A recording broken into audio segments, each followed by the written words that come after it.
최고의 자리에 오른 한 리더가 있었습니다. 모두가 그 자리를 지키려고 했을 때 그는 만 60세라는 나이에 모든 걸 내려놓고 완전히 새로운 도전을 선택했죠.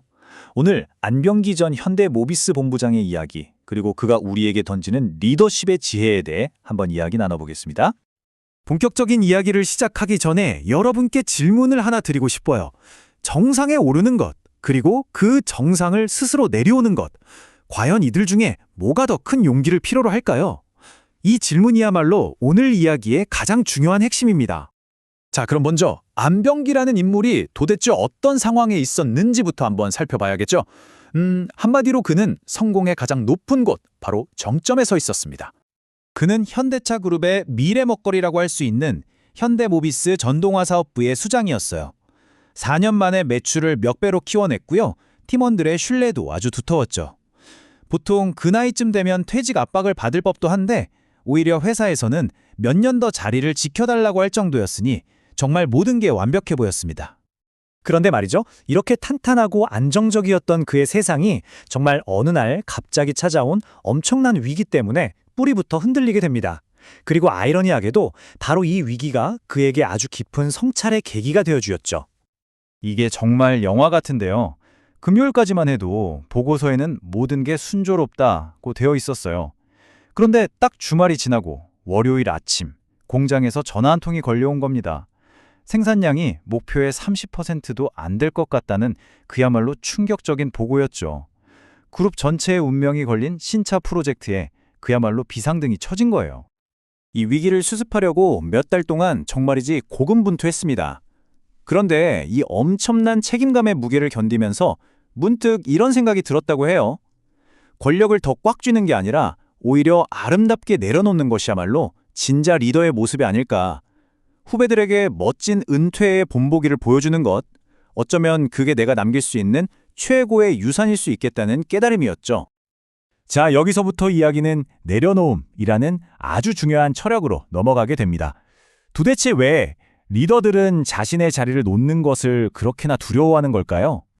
톨스토이의 소설 이반 일리치의 죽음을 보면 그 답을 좀 알 수 있습니다. 주인공이 죽어갈 때 주변 사람들은 슬퍼하기는커녕 이제 저 자리는 누가 차지할까? 사망보험금은 얼마나 나올까? 이런 생각만 하거든요.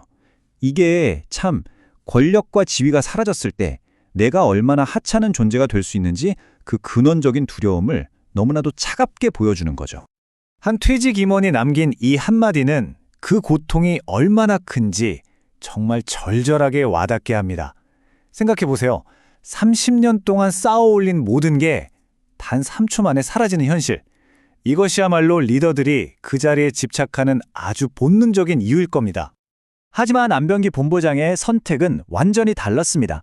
그의 내려놓음은 패배나 추락이 아니었어요. 그는 자신의 선택을 순종이라고 표현합니다. 이건 뭐냐면요. 신앙인으로서 또 리더로서 자신이 가야 할 길을 겸허히 받아들이고 적극적으로 선택한 아주 용기 있는 결단이었다는 뜻이죠. 물론 안 본부장의 이런 리더십 철학이 하루아침에 뚝딱 만들어진 건 아닙니다. 그의 삶에 영향을 준 역사 속 인물들의 아주 강렬한 이야기들이 그의 생각을 다져주었는데요. 몇 가지 재미있는 사례들을 한번 같이 보시죠. 첫 번째 인물, 바로 현대그룹의 창업주 정주영 회장입니다. 불가능을 모르는 대담하고 파격적인 리더십의 아이콘 같은 분이죠. 이 500원짜리 지폐 일화 아마 들어보신 분들 많을 거예요. 아무것도 없던 시절에 조선소를 짓겠다고 영국은행에 돈을 빌리러 갔는데 담보가 뭐냐는 질문에 거북선이 그려진 지폐를 딱 꺼내 보인 겁니다. 그러면서 외쳤죠. 우리는 수백 년 전에 이미 이런 철갑선을 만든 민족이다. 이 상식을 깨는 창의성과 배짱으로 결국 차관을 얻어냈습니다. 대단하죠? 하지만 리더라고 해서 다 성공적인 길만 걷는 건 아닙니다. 이번에는 리더의 오만과 독선이 어떤 결과를 낳는지 보여주는 반면교사, 헨리 포드의 이야기를 좀 해볼게요.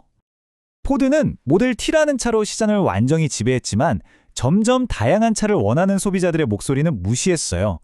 위기를 감지한 한 임원이 경고를 하자 포드는 나는 내 정보로 결정해 라면서 그를 해고해버렸죠.